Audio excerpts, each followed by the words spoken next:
திமுக ஆட்சியில தமிழகத்துல போதை கலாச்சாரம் வேரூன்றி இருக்குன்னு அமமுக பொதுச் செயலாளர் டிடிவி தினகரன் குற்றம் சாட்டியிருக்காரு.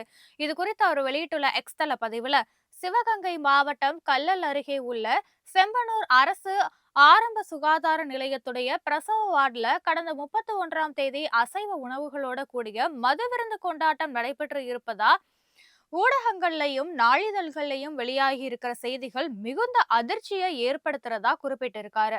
ஆரம்ப சுகாதார நிலையத்துல நள்ளிரவு நேரத்துல நடைபெற்று இருக்கிற மது விருந்தோட கூடிய இந்த புத்தாண்டு கொண்டாட்டம் தமிழகத்துல போதை கலாச்சாரம் எந்த அளவுக்கு வேரூன்றி இருக்குதுங்கிறத வெளிச்சம் போட்டு காட்டுறதா விமர்சித்திருக்காரு. தமிழகம் போதைப் பொருட்கள் இல்லாத மாநிலமா மாறி இருப்பதா மருத்துவத்துறை அமைச்சர் மா சுப்பிரமணியன் தொடர்ந்து பேசி வர்றது கேலி கூத்தானதுன்னு தெரிவிச்சிருக்காரு. செம்பனூர் அரசு ஆரம்ப சுகாதார நிலையத்துல நடைபெற்ற இந்த சம்பவம் குறித்து விரிவான விசாரணை மேற்கொள்வதோடு மருத்துவமனைகள்ல பாதுகாப்பை பலப்படுத்த வேண்டும்னு தமிழக அரசையும் அவர் வலியுறுத்தி இருக்காரு.